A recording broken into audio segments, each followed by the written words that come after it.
Four. Good evening. This is Dr. John Bennett, broadcasting from Miami, Florida. We have another in the series of Parkinsonism education hangouts with Dr. Abdul Rana. He's a neurologist from Toronto, Canada, and a world-renowned medical educator in Parkinsonism. And tonight, Dr. Rana is going to be talking about hypomimia in Parkinsonism, a word I didn't know what it meant, but he'll explain what it means during his talk. Welcome, Dr. Rana. Thank you, Dr. Bennett. How are you tonight?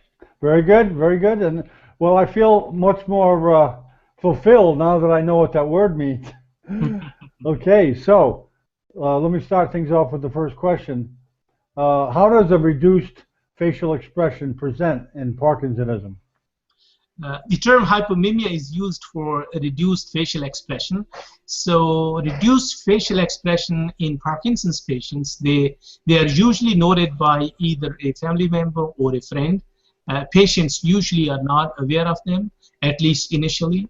And when they come to the clinic first time, they would say that they don't smile as much as they used to do before. That is the most common complaint when they talk about facial masking. They would say that they used to smile and they used to be active, but now we see them, they don't smile as much, or when everyone else is talking, they are quieter and they don't participate in the conversations. And this lack of facial expression, it does get worse as the disease progresses. And in some patients at the advanced stage, when they would be sitting, they would have their mouth slightly open at rest when they are not talking or not eating. So the reduced facial expression could have lots of negative consequences on the patient's self-respect as well as others. And also the reduced facial expression, interestingly, is quite opposite of the increased facial expression or deepening of the nasolabial folds, which is usually seen in progressive supranuclear palsy, which is a type of atypical Parkinsonism.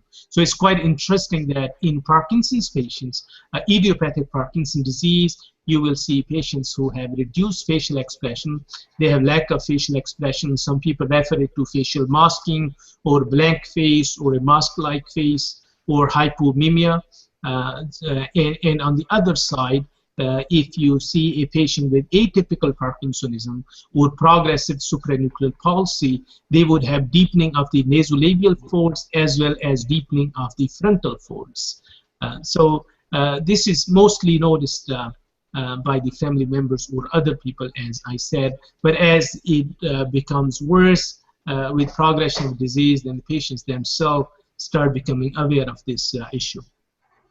That's a very interesting point. Can it lead to any complications?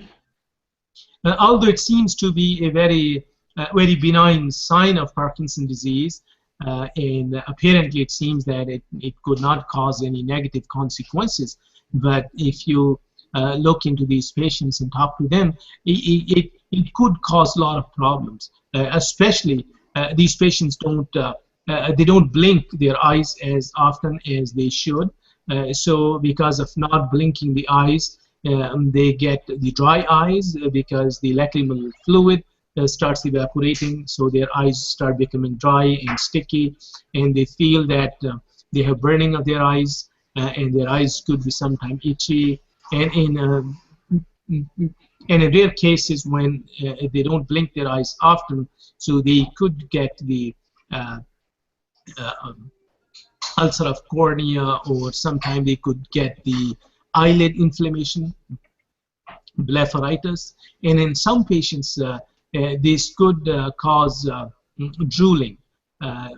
When they're sitting with their mouth open, they're not talking, so because the saliva pools in mouth in Parkinson's disease patients due to less swallowing, so because the mouth is open, therefore the saliva starts dribbling, so they get into drooling.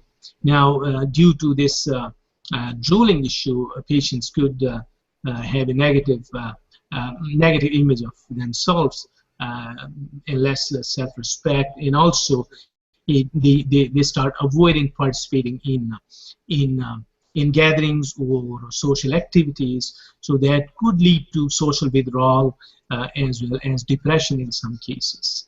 So these could be the complications of reduced facial expression in patients with Parkinson's disease.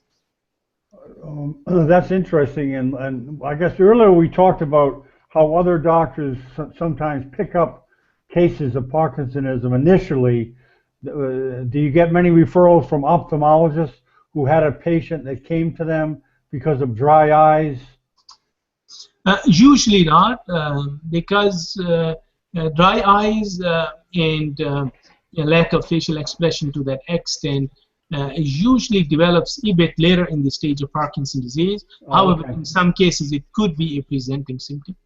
Right, right, and the doctor will not know what's going on, or maybe will pick up on it. That especially if he sees this video, he'll see that. Well, maybe I should refer him to a Parkinsonism expert. Okay, can it be helped at all? This hypomimia? It's a very difficult symptom to treat. Usually it gets worse as disease progresses.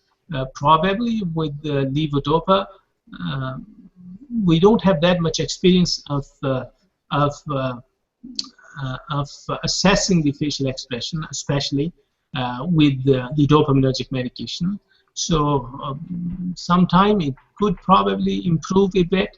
However, we do tell patients to have some exercises of the facial muscles, such as wide smiling and frowning intensely, or wrinkling their forehead and raising eyebrows repetitively during the day, maybe several times, or wiggling their nose, blowing out cheeks, or whistling. These things could keep their facial muscles active, and also may help to retain their facial expressions.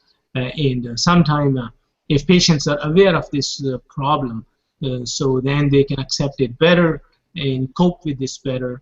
Also participating more in group conversations or social activities, or going out with friends, or speaking for themselves. Because when patients have Parkinson's, it advances a little bit, then other people try to help, and they start speaking for patients. So I think patients should themselves decide when they would let other people to speak for them, and they should try to speak for themselves, because this would reduce the impression of them on other people, as well as to their own. This would improve their self-image. And as I said before, dopaminergic medication probably could help, although there is no exact data about symptoms like this. Okay, very good. That pretty well sums up hypomimia, a term I didn't know what it meant, but now I know. Is there anything else to add before we close on this topic, Dr. Rana? I think not to ignore this problem, and keeping in mind the complications such as drooling, as well as blepharitis and dry eyes, is quite important, and physicians should try to address it as much as possible, all the complications related to these issues. Okay, very good. And also one point about, as I said before, that it could help sometime to differentiate between idiopathic Parkinson's disease versus progressive supranuclear palsy, because these two conditions they fall in Parkinsonism, and in the beginning of the course of the disease they could be difficult to differentiate. And if a patient with progressive supranuclear palsy has the deepening of the nasolabial folds and the frontal folds, it could help to differentiate that from idiopathic Parkinson's disease. For students, I think it remains an important point. Yes.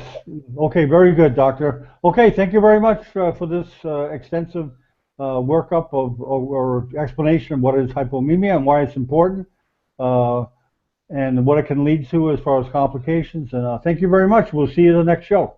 Sure. Thank you very much.